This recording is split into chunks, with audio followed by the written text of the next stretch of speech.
Sharad Institute of Technology, College of Engineering, Yadra Vichalakarji, Department of Mechatronics Engineering. I am Aris Hazmi, welcoming you all. In this today's series, we are going to learn about the types of joints used in the robots. There are several joints are used in the robots in order to have a specific task. Then first type of joint is linear joint.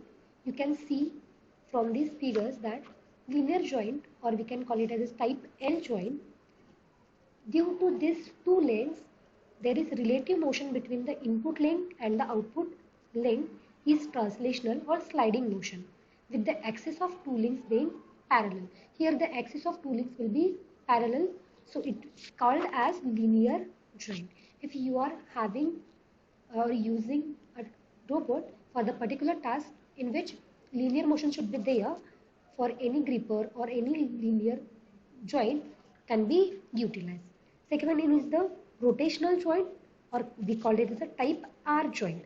As shown in figure, you can see that the robot arm, robot leg will be rotated through a particular axis.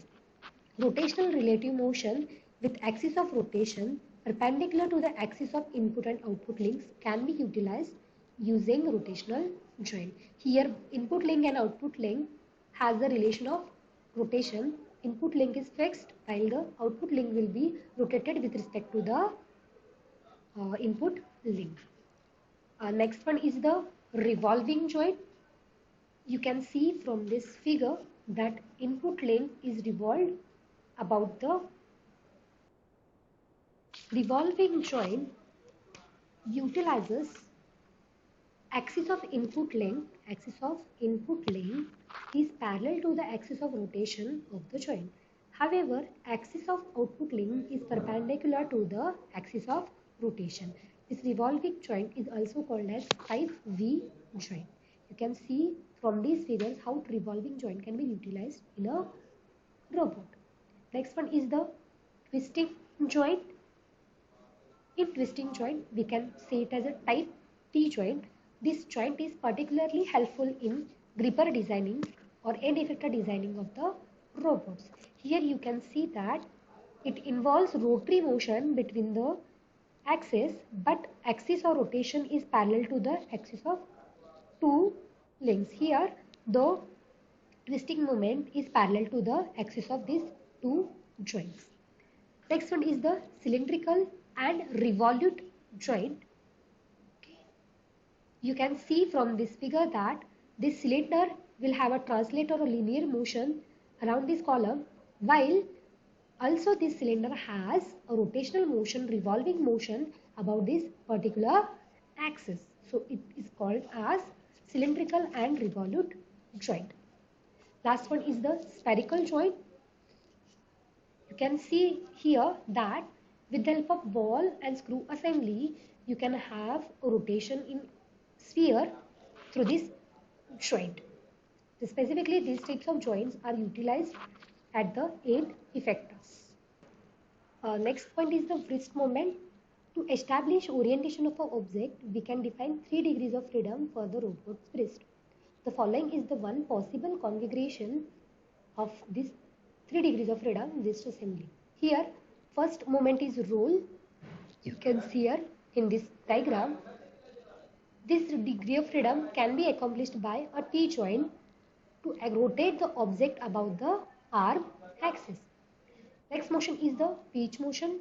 This involves the up and down rotation of the object, typically done by means of type R joint. This is the pitch.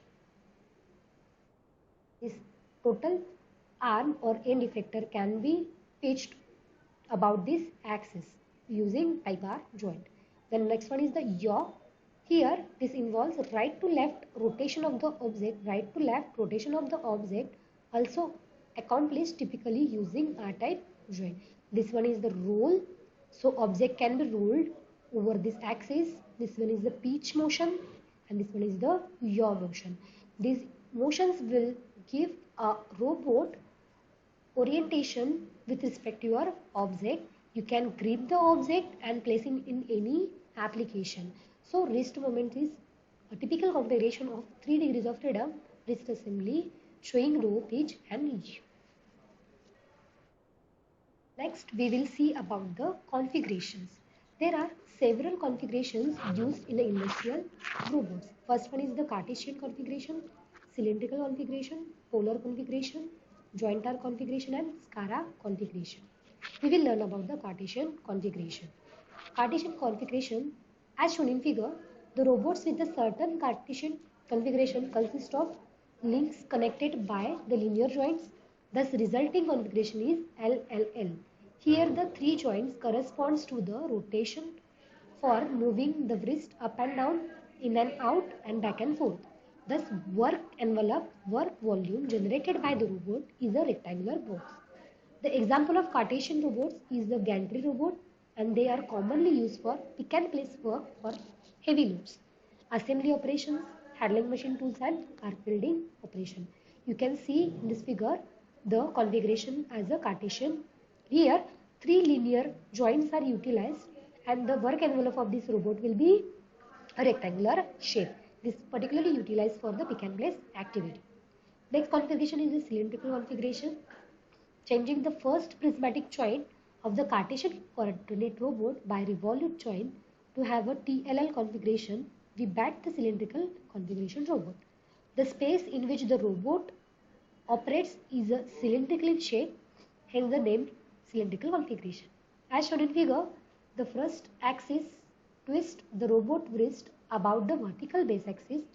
Second and third joints, which are prismatic, moves the wrist up and down along the vertical axis and in and out in the horizontal direction respectively. As there is always some minimal radial position up to which the third joint would be moving, the work envelope we get from this configuration is actually the volume between the two concentric cylinders. In short, a robot with a cylindrical configuration has one revolute joint at the base and two linear joints succeeded to the connect to the other links. But in addition to TLL configuration, we can also get the cylindrical robot configuration by LTL and LVL configuration. You can see from this figure how the cylindrical configuration will be working. Here work envelope will be cylindrical one and it has a three joints, one linear and two rotating joints. Next one is the polar or spherical configurations. As shown in figure, the polar robots have work envelope of spherical shape. Generally, the arm is connected to the base with the twisting joint and the rotary and the linear joints follow to give us a configural TRL.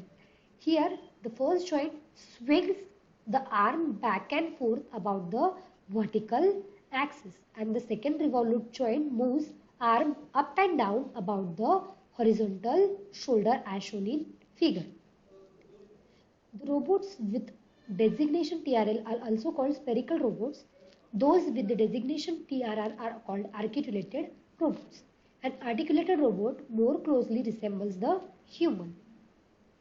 The spherical and polar robots are commonly used for the material handling at die casting or felting machines, handling machining tools and for the arc and spot welding etc. Next configuration is jointed arm configuration. As shown in figure, you can see this arm is similar to our hand. Here you call it as a shoulder. This one is the elbow and this one is the gripper or wrist mechanism. Here we are having number of rotary joints as per our applications can be done. The jointed arm is a combination of cylindrical and the articulated configuration. The arm of robot is connected to the base with the twisting joint as shown in figure. The links in the arm are connected by the rotary joints. Many commercial available robots have this configuration. Jointed arm configurations, that is robot at least 3 rotary joints are commonly used for the assembly operations, welding, weld sealing, spray painting, handling at die casting or felting machines. Next one is the SCARA configuration. SCARA means selective compliance assembly robotic arm or selective cumulative robotic arm for assembly. This configuration is similar to the jointed arm robot except that shoulder and elbow rotational axes are vertical which means that arm is very rigid in this vertical direction but compliant in the horizontal direction. This permits the robot to perform a insertional task for assembly in a vertical direction, where some side-to-side alignment may be needed to make the two parts properly. It shows the SCARAR configuration. Here you can see that these two axes are parallel to each other. So this robot will be revolving around these two axes, and you can have a cylindrical or hollow cylindrical type of work envelope by using this configuration.